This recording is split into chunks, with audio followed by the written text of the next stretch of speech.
ولما الدستة توصل ل400 جنيه وانتي ممكن تعملي 16 قطعة في البيت ببيضتين اتنين بس وكوبايتين من الدقيق، يبقى تعالي هنا على طول صلي على النبي في الكومنتات واعملي شير ولايك، وهاتي بقى الكبة او الخلاط، حطي فيها كوباية من اللبن، كوباية من السكر، نص كوباية من الكاكاو الخام، كمان نص كوباية من الزيت بالشكل ده، وكمان رشة من الفانيليا، وهنضرب كل الكلام ده كويس جدا جدا جدا مع بعضه كده.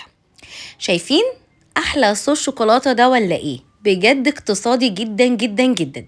هناخد بقى منه كوبايه كده ونركنها على جنب، مش هنحطها في التلاجة، خليها بره التلاجة. شايفين؟ هننزل بقى بحبايتين من البيض على الخليط ده، واحلى حاجه ان انت بتشتغلي في حاجه واحده. بعد كده هنجيب دلوقتي على طول رشه من الفانيليا بالشكل ده، نزلنا بالبيض لازم فانيليا، معلقه بقى من السمنه، وامشي على الخطوات دي والله هتطلعي احلى كيكه ممكن تاكليها. رشه من الملح ومعلقه من الخل، كوبايتين من الدقيق ومش نخلاهم وهتطلع في منتهى الروعه، معلقه من البيكنج باودر. هناخد بقى الخليط بتاعنا ده ونضربه تاني كويس قوي قوي قوي لحد ما كل المكونات تمتزج مع بعضها. دلوقتي بقى انا رحت ولعت الفرن بتاعي على درجة حرارة 180. هجيب بقى الصينية بتاعتي وادهنها سمنة على دقيق، سمنة بس براحتك، عايزة تحطي ورق زبدة، عايزة تحطي ورق سيليكون، اللي موجود عندك. شايفين القوام؟ هو ده القوام اللي انا عايزاه، كنت بدوقها بقى. انا هنا دهنت الصينية بتاعتي، نزلت بالخليط بتاعي كده، شايفين؟ بجد تحفة. هبتدي بقى ان انا اسويه كده، وبعد ما اسويه تماما هخبط بقى الصينيه بتاعتي خبطتين تلاتة كده علشان تبقى كلها سوا واحد. انا عايزاها يبقى سمك الكيك بتاعي مش كبير قوي، ولكن هتطلع معانا في منتهى الروعه. يعني انا كنت عايزاها ما تطلعش عاليه قوي، بس طلعت عاليه قوي. جبت بقى معلقتين من الكاكاو الخام، كيس من الكريم شانتيه، اي نوع انتوا حابينه بقى. جبت كوبايه من الميه المتلجه، وهنا انا هنزل بالميه تدريجيا مع الخفق المستمر. عندك مضرب كهربائي، عندك عجان، عندك اي حاجه اضربي بيها، وينفع كمان بالمضرب اليدوي، بس هتنزلي بالميه نقطه نقطه عشان ما توجعيش في ايديكي.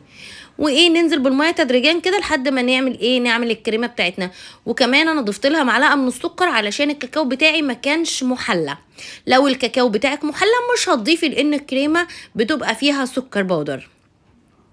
بعد كده جبت التيم بتاعي وجبت جيب الحلواني، وهاخد كده معلقتين بس من الكريمه، انا مش عايزه كتير، عايزه بس معلقتين علشان اعمل بيها الروزيتات اللي انتوا شفتوها كده على الكيكه في البدايه. حطها بقى في الفريزر.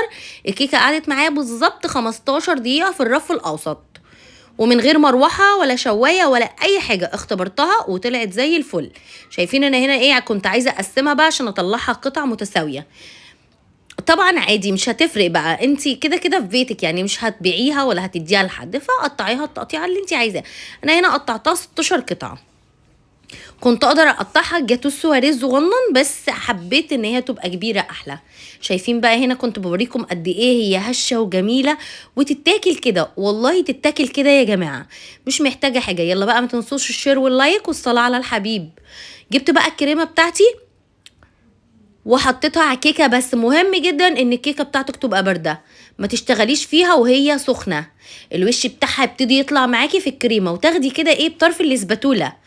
جبنا بقى كوبايه الصوص الشوكولاته اللي احنا خدناها في البدايه، ونزلت بقى بيها كده، بس انا كنت محتاجه كوبايه تاني، بس مش مشكله، هعمل لها بقى شكل تاني. المفروض كنت اجلسها كلها بيها، بس صراحه ما قضيتش، فقلت مش مهم، نعمل بقى خطوط كده رايحه وجايه، وعملت بيها شكل برضو كان شكله حلو قوي، وفي نفس الوقت مشينا نفسنا بحاجه موجوده عندنا في البيت.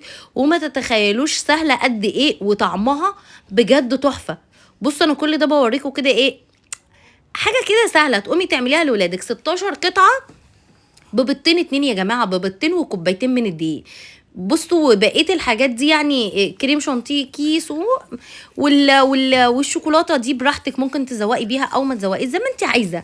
ممكن تاكليها كده بس بالصوص الشوكولاته، في منتهى الجمال ومش مكلفه نهائي. شايفين بقى الصوص بقى سايح ازاي كده وجميل. يلا ما تنسوش بقى الشير واللايك وجربوها، وهستناكم تقولولي في التعليقات ايه رأيكم. باي باي.